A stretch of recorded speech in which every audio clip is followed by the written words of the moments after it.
Kalian tahu nggak sih bahwa kita udah mempelajari dan mengenal budaya dari kecil?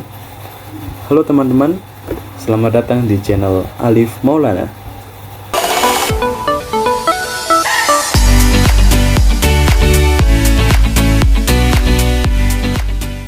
Sejak kecil, kita diajari untuk bagaimana cara berbicara yang sopan, cara berpakaian yang rapi, hingga bagaimana cara menghormati orang yang lebih tua. Hal itu dinamakan dengan enkulturasi. Enkulturasi adalah proses di mana seseorang mempelajari dan menghayati nilai-nilai serta norma budaya yang ada di sekitar lingkungannya sejak dari kecil. Proses ini biasanya berlangsung secara alami, mulai dari pengamatan, peniruan, dan interaksi dengan orang-orang di sekitar, terutama orang tua atau keluarga. Selain itu, ada juga yang dinamakan dengan sosialisasi kebudayaan. Sosialisasi kebudayaan adalah proses ketika seseorang mulai mengenal, memahami, dan menyesuaikan diri dengan budaya lain di luar budaya yang telah ia kenal sejak dari kecil. Hal ini biasanya terjadi ketika kita berinteraksi dengan orang-orang dari latar belakang yang berbeda, seperti saat pindah ke kota baru, masuk ke lingkungan sekolah atau kampus, atau bahkan saat berinteraksi di media sosial. Proses ini penting untuk membentuk sikap saling menghargai dan toleransi terhadap keberagaman budaya, terutama di negara Indonesia. Dua proses ini saling melengkapi. Enkulturasi membentuk identitas budaya kita, sementara sosialisasi kebudayaan membantu kita beradaptasi dengan dunia yang terus berkembang dan semakin beragam.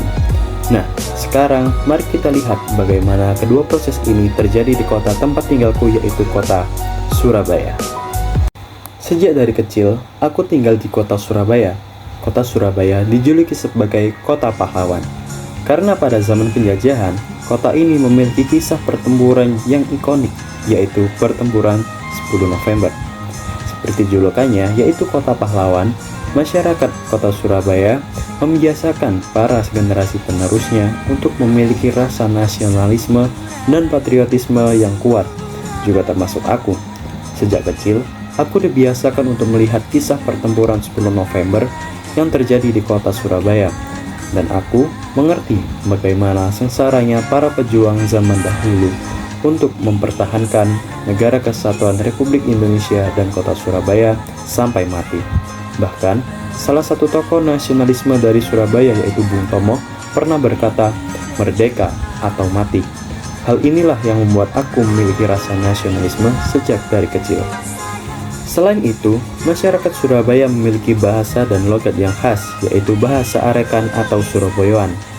Keunikan dari logat ini yaitu para masyarakat memiliki suara yang keras dan lugas. Meskipun aku awalnya berpikir bahwa masyarakat Surabaya memiliki watak yang keras kepala dengan logatnya yang seperti itu, namun ternyata aku salah. Hal ini merupakan kebiasaan gaya berkomunikasi mereka tanpa ada rasa kebencian satu sama lain. Logat yang dimiliki masyarakat saat ini sudah terbawa sejak dari generasi pendahulunya pada zaman penjajahan. Selain itu, masyarakat Surabaya memiliki kata-kata khas seperti rek untuk penyebutan kepada teman sebaya dan cak untuk penyebutan orang yang lebih tua bagi laki-laki, serta ning untuk penyebutan yang lebih tua bagi perempuan. Selanjutnya, mari kita bahas sosialisasi kebudayaan di kota Surabaya. Surabaya merupakan kota terbesar kedua setelah Jakarta. Oleh karena itu, pastinya banyak perantau yang ada di kota Surabaya seperti pekerja dan mahasiswa. Aku memiliki banyak teman kampus dari berbagai daerah, mulai dari Kediri, Lumajang, Jepara, Purwakarta, Cirebon, Padang, dan masih banyak lagi. Hal ini pastinya membuat aku bisa belajar berbagai macam bahasa daerah dari mereka. Bahasa dan logat yang dibawakan juga bervariatif. Mungkin aku memiliki teman dari daerah Sumatera atau Jawa Barat yang pastinya tidak menggunakan bahasa Jawa. Namun bagiku, sebagai warga lokal Surabaya, harus belajar lebih dalam tentang perbedaan bahasa Jawa teman-temanku yang dari Kediri, Lumajang, dan Jepara. Meskipun ketiga daerah tersebut sama-sama menggunakan bahasa Jawa, tetapi logat dan beberapa kata ada yang berbeda. Sebagai contoh, temanku dari Lumajang yang menggunakan bahasa Jawa namun menggunakan logat Maduranya yang khas.